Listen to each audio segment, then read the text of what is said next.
Hello friends, मैं हूं MJ. हर जगह डोरमेंसी की बात चल रही है, यानी कि रोज़ डोरमेंसी की सीज़न आ चुकी है। ऑलमोस्ट सभी रोजेरियंस अपने रोजेज़ को डोरमेंट कर रहे हैं।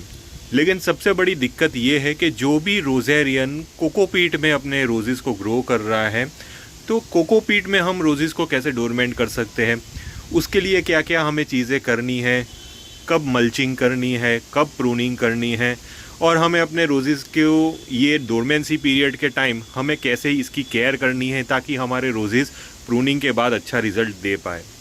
तो ये सारी चीज़ें आज मैं आपके साथ डिस्कस करने वाला हूँ। वैसे तो फ्रेंड्स, मेरे यहाँ जो डोरमेंसी पीरियड है वो मैंने अभी से ही शुरू कर लिया है, क्योंकि मैंने लगभग पिछले 2 महीने से मैंने अपने रोज़ेज़ के पीछे ज़्यादा काम नहीं किया था। और अभी भी मेरे यहाँ बारिश चल रही है। पिछले 2 महीने से लगातार मेरे यहाँ बारिश चल रही है और अभी भी बारिश मेरे यहाँ कंटिन्यू है। तो जब तक बारिश, बोलते हैं ऐसा कि जब तक बारिश कंप्लीट नहीं होती तब तक आप अपने पौधे को डोरमेंसी में नहीं ले जाते, क्योंकि जैसे ही बारिश गिरती है तो हमारे पौधे डोरमेंट नहीं जाते, उसकी जगह पे वो नए नए पत्ते वगैरह निकालना शुरू कर लेते हैं। तो यही चीज़ मेरे साथ हो रही है अभी। लेकिन फिर भी क्या कर सकते हैं, कुदरत को कंट्रोल करना मुश्किल है और वो कंट्रोल होगा भी नहीं, वो आपके हाथ में है नहीं। तो सबसे पहले तो फ्रेंड्स, ये जितने भी मेरे प्लांट्स हैं, ये सारे प्लांट्स मेरे लगे हुए हैं कोकोपीट में। अब ये जो प्लांट है, ये प्लांट को मैं कैसे डोरमेंट करूँगा। देखिए, सबसे पहली चीज़, मेरे प्लांट वैसे भी सेमी डोरमेंट कंडीशन में है, लेकिन जैसे ही बारिश गिरती है तो इसके ऊपर से फिर से फुटाव आना शुरू हो जाते। तो ये एक नॉर्मल प्रोसीजर है जो बारिश की वजह से होने ही वाला है। लेकिन अगर आपके यहाँ बारिश नहीं हो रही है तो ये प्रोसीजर आपके यहाँ नहीं होगी, आपके प्लांट के पत्ते पीले होकर गिरते रहेंगे। सबसे पहला पॉइंट यही है कि जब भी आप अपने पौधे को डोरमेंसी में ले जाने वाले हो, तब आपको ध्यान ये रखना है कि पौधे के ऊपर से पीले पत्ते होने चाहिए और सारे पत्ते गिरने चाहिए। प्लांट अपने आप ही ओपन होना चाहिए। आपको हाथ से कोई भी पत्ता उखाड़ना नहीं है, कोई भी पत्ता गिराना नहीं है। उसके लिए सिंपल चीज़ है, अगर आप अपने पौधे को पानी ठीक से नहीं दोगे, यानी कि अगर आप नॉर्मल पानी दोगे, जैसे कि आप अगर कोकोपीट में वाटरिंग करते हो, आपके क्लाइमेट के अकॉर्डिंग तो मैं परफेक्टली नहीं बता सकता कि कितनी वाटरिंग करनी है, लेकिन सपोज मान लीजिए अगर आप अपने कोकोपीट वाले पौधे में डेली 2 से 3 लीटर जितना पानी डालते हो, उसकी जगह पे आप 50% जितना वाटर कम कर लीजिए, यानी कि 1.5 लीटर पानी कर लीजिए। अगर आप 2 लीटर पानी डाल रहे हो तो बाद में उसकी जगह पे 1 लीटर पानी कर दीजिए। तो ये हिसाब से वाटर का जो परसेंटेज है वो 50% कम कर दीजिए। इससे ये होगा कि अगर आप सुबह पानी दोगे तो शाम तक आपका जो कोकोपीट है वो ड्राई होना शुरू हो जाएगा, और शाम तक आपके जो प्लांट के पत्ते हैं उसको पानी चाहिए, तो वो पत्ते धीरे धीरे करके झुकना स्टार्ट हो जाएंगे। तो ये टाइप की अगर वाटरिंग रहेगी तो बाद में आपके जो प्लांट के पत्ते हैं अपने आप ही धीरे धीरे पीले होना स्टार्ट हो जाएंगे और आपके जो प्लांट के पत्ते गिरना भी शुरू हो जाएंगे। लेकिन एक चीज़ मैं यहाँ पे आपको बताना चाहता हूँ कि प्लांट को इतना भी स्ट्रेस मत दीजिए कि प्लांट बेचारा डाइबैक हो जाए पानी की कमी की वजह से। पानी तो उसको चाहिए, डेली आप उसको वाटरिंग करिए, लेकिन वाटर की क्वांटिटी आप उसको कम कर दीजिए। ऐसा नहीं है, लोग बहुत ऐसा अजीब अजीब करते हैं, जैसे कि कोकोपीट में प्लांट हुआ, एक दिन पानी डाल दिया, एक दिन पूरा दिन पानी, बिना पानी के ही प्लांट को रहने दिया। तो मैं ये चीज़ गलत समझता हूँ। मे भी किसी के यहाँ ये चलता भी होगा, लेकिन मैं ये चीज़ गलत समझता हूँ। कोई भी प्लांट को हमें भूखा नहीं रखना है।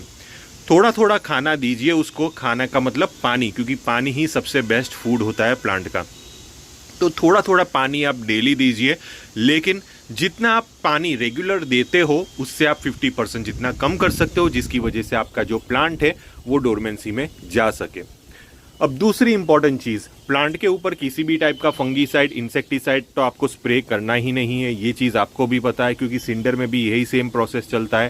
फंगीसाइड और इंसेक्टिसाइड स्प्रे करने से प्लांट के जो पत्ते हैं वो हेल्दी रहेंगे। अगर जो माइट्स, थ्रिप्स, फंगस कुछ भी लगा हुआ है तो वो जो चीज़ है वो आपके पत्ते को ख़राब करना शुरू कर लेगा, तो आपका जो प्लांट का पत्ता है वो पीला हो जाएगा और फाइनली आपका जो प्लांट का पत्ता है वो गिरना शुरू कर लेगा। तो ये भी एक चीज़ है।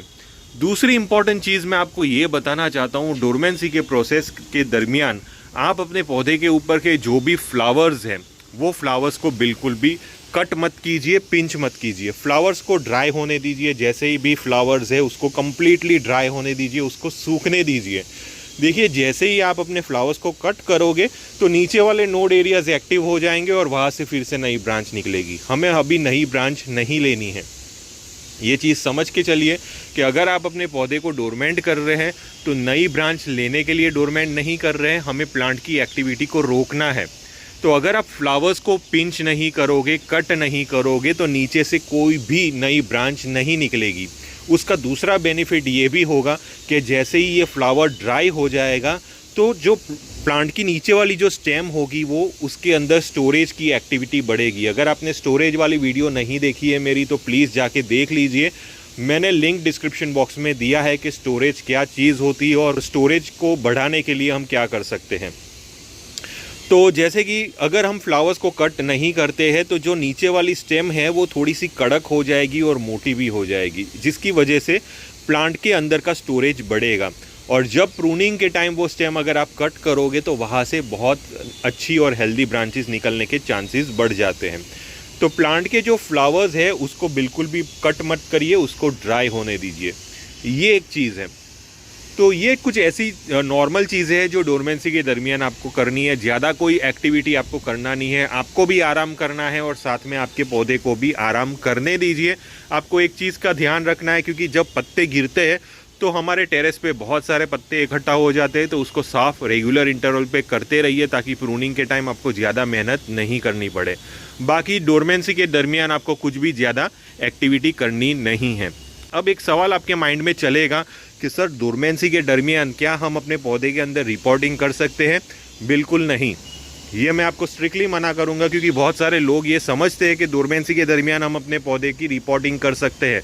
देखिए, रिपोर्टिंग, रूट प्रूनिंग डोरमेंसी के टाइम नहीं करनी है, क्योंकि जैसे ही आप रिपोर्टिंग या तो रूट प्रूनिंग करोगे तो बाद में होगा क्या कि प्लांट एक्टिव हो जाएगा और अपने नए रूट्स निकालेगा और फिर से प्लांट के अंदर एक्टिविटी स्टार्ट हो जाएगी। तो हमें एक्टिविटी रोकनी है, एक्टिविटी को बढ़ानी नहीं है, इसीलिए हमें रिपोर्टिंग और रूट प्रूनिंग नहीं करनी है।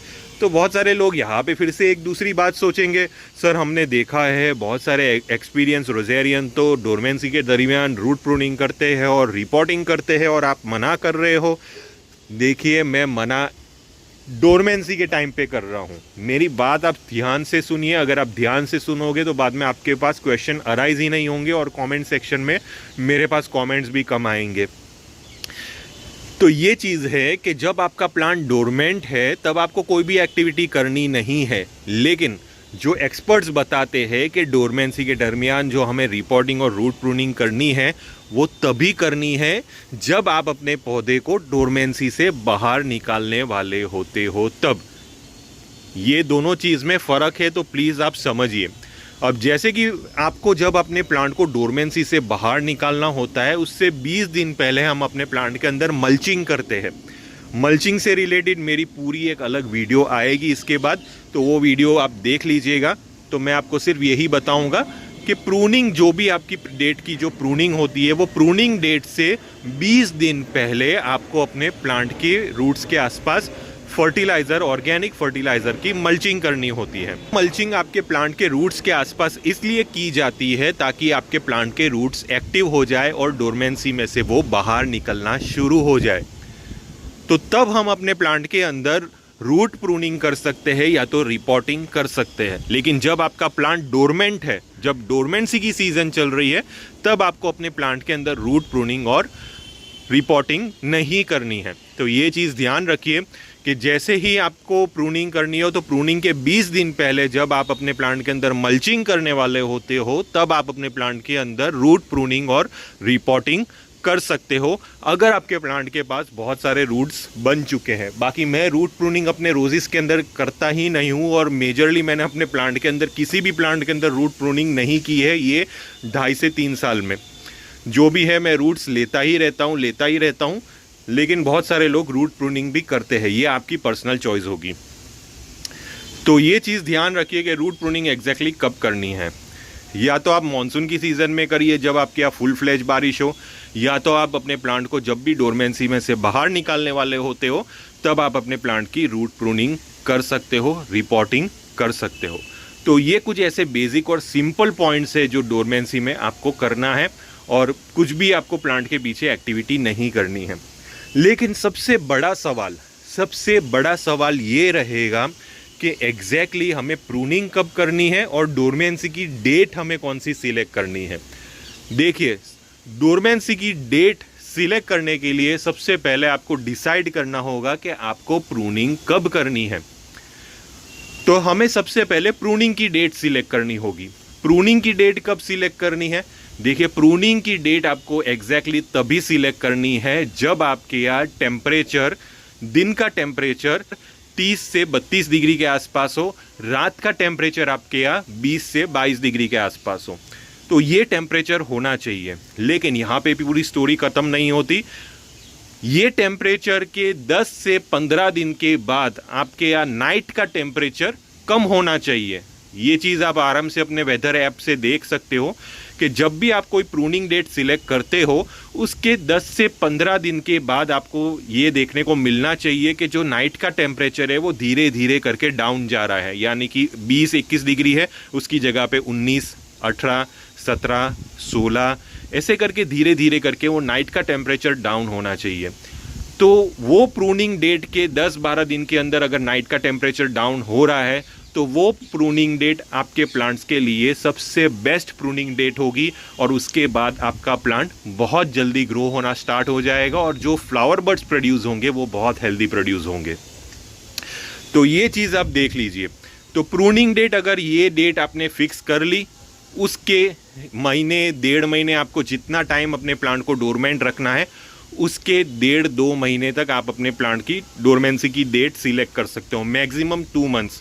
देखिए, मेरा तो मैक्सिमम 2 मंथ्स हो जाएगा, लेकिन अगर आपको लगता है कि नहीं मुझे इतना ज़्यादा लंबा डोरमेंसी टाइम नहीं रखना है, मुझे बस 45 दिन का डोरमेंसी टाइम रखना है, तो ये आपकी चॉइस होगी। आप 2 से 1.5 महीने के आसपास डोरमेंसी का टाइम रख सकते हो। लेकिन ये चीज़ भी आपको नहीं भूलनी है, बिल्कुल भी नहीं भूलनी है कि जब भी आप प्रूनिंग डेट सिलेक्ट करते हो, उससे 20 दिन पहले ही आपको अपने प्लांट के अंदर डोरमेंसी से बाहर लाने का प्रोसेस करना है। जो अभी अभी मैंने आपको बताया कि हमें प्लांट के अंदर मल्चिंग करनी है, जिसकी वजह से हमारे प्लांट के जो रूट सिस्टम एक्टिव होंगे और हमारे प्लांट धीरे धीरे से डोरमेंसी में से बाहर निकलेंगे। तो ये चीज़ आपको एग्जैक्टली प्रूनिंग के 20 दिन पहले, बिफोर प्रूनिंग, यानी कि 20 दिन प्रूनिंग से पहले आपको ये डेट एक फिक्स करनी है। तो 20 दिन ये हो गए, और बाकी के समझ लीजिए कि अगर मैं 2 महीने करूंगा तो 40 दिन मेरा प्लांट कंप्लीट डोरमेंसी में रहेगा, और 20 दिन जो रहेंगे वो डोरमेंसी में से बाहर निकालने के लिए रहेंगे। इसके साथ टोटल मिला के मेरे 60 डेज जितने प्लांट डोरमेंसी में रहेंगे। लेकिन अगर आपको प्लांट को कम टाइम देना है डोरमेंसी का, तो वो हिसाब से आप सिलेक्ट करिए, क्योंकि प्रूनिंग से 20 दिन वाला तो आपको एक परफेक्ट रखना ही है, उसमें हम कम ज़्यादा नहीं कर सकते। 20 का 15 या तो 10 नहीं हो सकता। लेकिन आपको ये टाइम गिन के ही चलना है। सपोज अगर आप 45 डेज टोटल डोरमेंसी का रखना चाहते हो, तो बाद में 45 - 20 कर लीजिए, तो यानी कि 25 दिन आपका प्लांट डोरमेंट, फुल्ली डोरमेंट रहेगा, और बाकी के 20 दिन वो डोरमेंसी से बाहर निकालने की कोशिश करेगा। तो ये हो गया आपका 45 डेज का टोटल डोरमेंसी पीरियड। बहुत सारे रोजेरियंस ऐसे भी होते हैं जो छोटे छोटे प्लांट को भी डोरमेंट करते हैं, और ये जो छोटे प्लांट होते हैं उनको ज़्यादा वक्त नहीं लगता डोरमेंट होने में, वो बहुत जल्दी डोरमेंट हो जाते हैं, और 10 दिन में वो डोरमेंट हो जाते हैं, और बाद में हमें 20 दिन उसको डोरमेंसी से बाहर निकालने में लगा दे रहे हैं। लेकिन मैं कोई भी छोटा प्लांट को डोरमेंट नहीं करूँगा। छोटा प्लांट को मैं ये रिस्क में नहीं लूँगा। जो भी मेरे बड़े प्लांट है उसको ही मैं डोरमेंट करूँगा, छोटे प्लांट को डोरमेंसी में मैं नहीं ले जाऊँगा। तो मेरी आपको यही एक सलाह होगी कि अगर आपके पास एक अच्छा भला मोटी स्टेम वाला प्लांट हो, उसको आप मिनिमम से मिनिमम 45 डेज तक डोरमेंसी में ले जा सकते हो, और मैक्सिमम आप 2 महीने तक आप डोरमेंसी में ले जा सकते हो। तो ये हिसाब से आप डोरमेंसी का टाइम सिलेक्ट कर सकते हो। कोई रोजेरियंस ऐसे भी है जो 2.5 महीने तक भी डोरमेंसी में ले जाते हैं, लेकिन डिपेंड करता है सबके अपने अपने प्लांट्स के ऊपर। तो मैं अपने जो प्लांट्स है वो प्लांट को 2 महीने की पूरी डोरमेंसी दूंगा, यानी कि सितंबर, अक्टूबर, नवंबर में मैं अपने प्लांट के अंदर प्रूनिंग करने वाला हूं। तो ये हिसाब से हम डोरमेंसी का टाइम और प्रूनिंग का वक्त सिलेक्ट कर सकते हैं। अब बहुत सारे लोगों ने अगर आपने ये वीडियो नहीं देखी है कि कौन से प्लांट को डोरमेंट करना है, कौन से प्लांट को डोरमेंट नहीं करना है, तो वो वीडियो का लिंक भी मैंने डिस्क्रिप्शन बॉक्स में दिया है, तो वहाँ पे जाके वो पूरी वीडियो आप देख सकते हो। तो ये एक छोटी सी इन्फॉर्मेशन थी रोजेस से रिलेटेड कि अगर आपके प्लांट कोकोपीट में है तो आपको कितना पानी देना है और कैसे उसको डोरमेंट करना है। सिंडर, कोकोपीट, मिट्टी ज़्यादा डिफरेंस नहीं है, ऑलमोस्ट सेम तरीका है, लेकिन सिंडर में थोड़ा पानी ज़्यादा जाएगा, कोकोपीट में थोड़ा पानी कम जाएगा, मिट्टी में थोड़ा पानी मीडियम जाएगा। डिपेंड करता है आपने कैसी मिट्टी बनाई है, सैंडी सॉइल बनाई है या तो एकदम प्योर मिट्टी है, वो तो डिपेंड करता है आपके ऊपर। ये मैं एग्जैक्टली नहीं बताऊंगा, लेकिन आपको ये आइडिया आना चाहिए कि जो भी आप पानी डालते हो वो पानी का आप 50% कर लीजिए, जिसकी वजह से आपका जो प्लांट है वो डोरमेंट जाएगा। सिंडर में 4 से 5 लीटर पानी जाता हो तो उसकी जगह पे आप 2 से 2.5 लीटर पानी दे सकते हो। अगर आप सिंडर में 3 से 4 लीटर पानी डालते हो तो 1.5 लीटर पानी आप दीजिए।